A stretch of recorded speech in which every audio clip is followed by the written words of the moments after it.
ይሄኛው ጤግሮስ ትሬዲንግ ይባላል። ወደ ኦሮሚያ ወጣቶችና ስፖርት ቢሮ ሄዶ እኔ ጤግሮስ ትሬዲንግ እባላለሁ፣ ብርሃን የተባለ ሱቅ ከፍቼ ለኦሮሚያ ወጣቶች እሰጣለሁ፣ ሱቅ አልከፍትም ላለ ደግሞ መኪና ከቻይና አስመጣለታለሁ፣ ታክሲ እየሰራ ይኖራል።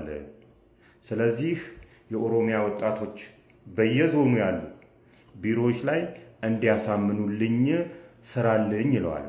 የኦሮሚያ ወጣቶችና ስፖርት ቢሮ በየዞኑ እየዞሩ ዞኑ ላይ ያላቸው ቢሮዎች በጠቅላላ ተነስተው ኑ ወጣቶች መኪና ይመጣላችኋል፣ ብርሃን የተባለ ሱቅ ይከፈትላችኋል ብለው አሳምነው። እንግዲህ ይሄ የመንግስት ቢሮ ነው።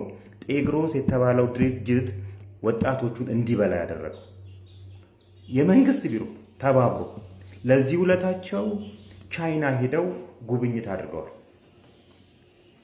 እንግዲህ ባለፈው ጅማ ላይ ነግሬያችኋለሁ። አዲስ አበባ ዙሪያ ላይ፣ ሸገር ከተማ ላይ፣ ሐረርጌ ላይ፣ አርሲ ላይ፣ ደብረ ብርሃን ገብቶ አማራ ክልል ደብረ ብርሃን ገብቶ ጭምር እንደዚህ አጭዶ የወጣ ድርጅት ነው።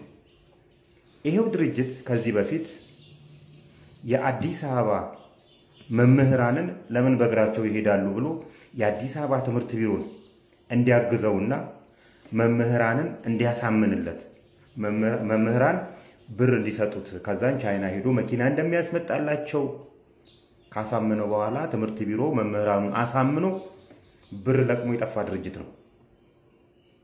ከዛ በኋላ በእርግጥ የአዲስ አበባ ትምህርት ቢሮ ከዚህ ድርጅት ጋር ያለኝ ሪሌሽንሺፕ አቋርጫለሁ ብሏል። አሁን ላይ ጤግሮስ ትሬዲንግ የለም፣ ጠፍቷል። የኦሮሚያ ፍርድ ቤት ከሀገር እንዳይወጡ የሚል እግድ አውጥቷል። ጅብ ከሄደ ውሻ ጮኸ። እንግዲህ አሁን ላይ እነዚህ ወጣቶች የተበታተኑ ናቸው። ግማሹ ሐረርጌ ነው ያለው፣ ግማሹ ደብረ ብርሃን ነው ያለው፣ ግማሹ ጅማ ነው፣ አዲስ አበባ ዙሪያ ነው ያሉት። እንደዚህ ከተበታተኑለት ደግሞ ያው ጥንካሬያቸው ስለሚጎል ለሱ ምቹ ሆነ። ስለዚህ ባላችሁበት እንደራጅ፣ ባላችሁበት ከተማ ላይ እንደራጅ። የኦሮሚያ ወጣቶችንና የአዲስ አበባ ትምህርት ቢሮን እንጠይቀው። ቢኮዝ ለዚህ ወንጀል ቀጥተኛ ትብብር ስላደረጉ እነዚህን ሰዎች፣ እነዚህን ኃላፊዎችና እነዚህ መስሪያ ቤቶች እንጠይቃቸው።